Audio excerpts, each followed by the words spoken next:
সত্য প্রকাশে আপোষহীন STV news express.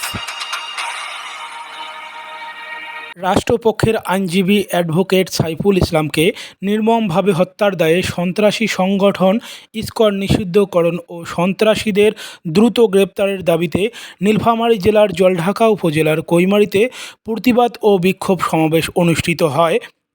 BNP, Jamaat, গণ অধিকার পরিষদ সহ সকল অঙ্গ সংগঠন ও সাধারণ ছাত্র জনতা কৈমারীবাসীর পক্ষ থেকে 17 নভেম্বর 2024 রোজ বুধবার সন্ধ্যা 6:30 ডেস্ক রিপোর্ট মোহাম্মদ রাজু মিয়া সোহাগের ভিডিও চিত্র ও প্রতিবেদনে। বিস্তারিত দেখুন এসটিভি নিউজ এক্সপ্রেসে। ভেঙে দাও, গুড়িয়ে দাও, ইসকনের কালো হাত ভেঙে দাও, গুড়িয়ে দাও,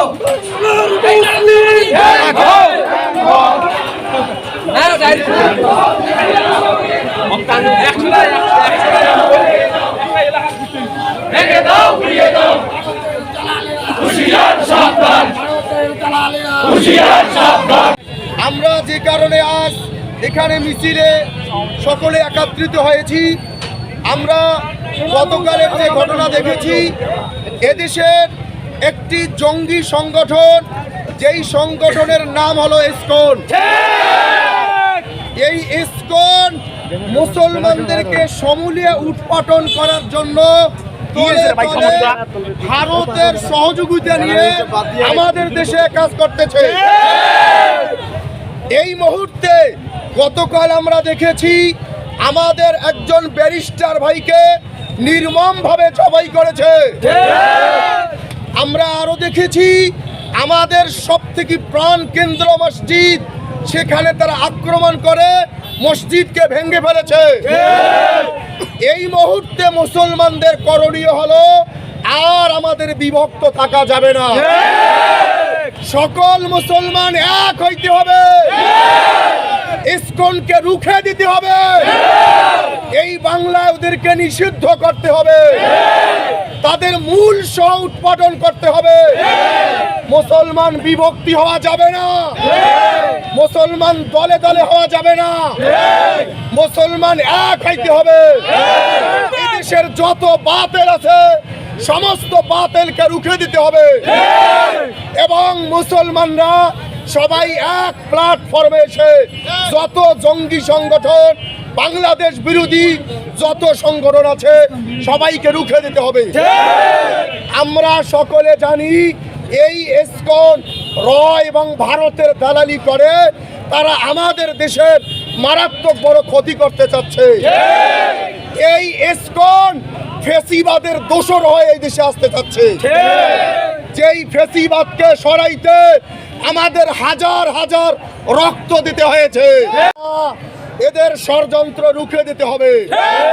আমরা সবাই এক তো, এক জায়গায় দাঁড়াবো তো, এই ইসকনকে এই বাংলায় থাকতে দেব না, সবাই এক জায়গায় দাঁড়াবো তো, এক কাতারে দাঁড়াবো তো। এই মুহূর্তে আমাদের সামনে সংক্ষিপ্ত আকারে কিছু বলবেন আমাদের অত্র এলাকার সুপরিচিত মুখ জনাব মোহাম্মদ মামুনুর রশিদ মান্দু ভাই। এই বাংলাদেশের পরিস্থিতি ঘোলাটে করার জন্য তারা একটা ষড়যন্ত্র করতেছে। এই মুসলমানদের বিরুদ্ধে আপনাদেরকে খেয়াল রাখতে হবে, যখন যে কোনো অবস্থায় বাংলাদেশের স্বাধীনতা, নতুন স্বাধীনতা ভুলণ্ঠিত যাতে না হয়, যে কোনো মূল্যে বর্তমান ইউনিট কোনোক্রমে আমরা এক চুল ছাড় দেব না। মুসলমানদের বিরুদ্ধে যখন যে অবস্থায় আমরা ডাক দেব, আপনারা ঝাঁপিয়ে পড়বেন। বাংলাদেশের প্রতিটা নাগরিকের দায়িত্ব, আমরা 17টি বছর এই বাংলার মাটিতে আমাদের বাস্তব কথা, সত্য কথা বলতে পারিনি। আমাদের আলেম ওলামাদেরকে বিভিন্নভাবে তারা নিষ্পেষিত করেছিল, এখানে ঢুকিয়ে রেখেছিল। ইনশাআল্লাহ আজকে এই দেশ স্বাধীন হয়েছে। আপনারা এতটুকু মনে রাখবেন, কোন ষড়যন্ত্রই এই বাংলার মাটিতে টিকবে না। এই বলে আমি হিন্দু আর ইসকন কিন্তু এক না। যদি কেউ ভাবে যে হিন্দু আর ইসকন এক, তাহলে এই ধারণা তাদের ভুল। ইসকন হচ্ছে ভারতের এজেন্ডা বাস্তবায়নকারী একটা সন্ত্রাসী গোষ্ঠী। আমরা এর আগে কখনো দেখি নাই হিন্দুরা এভাবে সমাবেশ করে। বিগত 16 বছর তারা কোথায় ছিল? এই আওয়ামী লীগের সময় তারা কোথায় ছিল? এইটা আওয়ামী লীগের চক্রান্ত। ভারতে বসে আওয়ামী লীগের খুনি হাসিনা নরেন্দ্র মোদীর সঙ্গে তার স্বামী নরেন্দ্র মোদীর সঙ্গে হাত মিলায় এই তার ভারতের। আমরা 1.5 ঘন্টা বলতে চাই, বাংলার মাটিতে আওয়ামী লীগের 1 ইঞ্চি জায়গাও হবে না। বাংলার মাটিতে ইসকনের 1 ইঞ্চি জায়গাও হবে না। আমরা বলতে চাই, 2 ভাবে বলতে চাই, যে যেখান থেকে চক্রান্ত করতেছেন সাবধান হয়ে যান।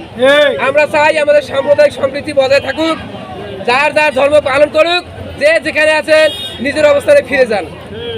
ইসকনের উস্কানিতে, ভারতের রয়ের উস্কানিতে আপনারা বিশৃঙ্খলা যদি করেন, আপনাদের পরিণতি অত্যন্ত খারাপ হবে, শেখ হাসিনার চেয়েও খারাপ হবে।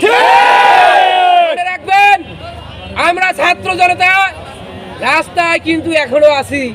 আমাদের স্লোগান হচ্ছে আবু সাইদ মুগ্ধ, শেষ হয়নি যুদ্ধ। আবারও বলতে চাই, হিন্দু আর ইসকন কিন্তু এক না। এই ইসকন আগে ছিল না, এই নতুন করে হয়েছে। খুব বেশি দিন হয় না এদের জন্ম বাংলাদেশে, এর আগে ছিল না।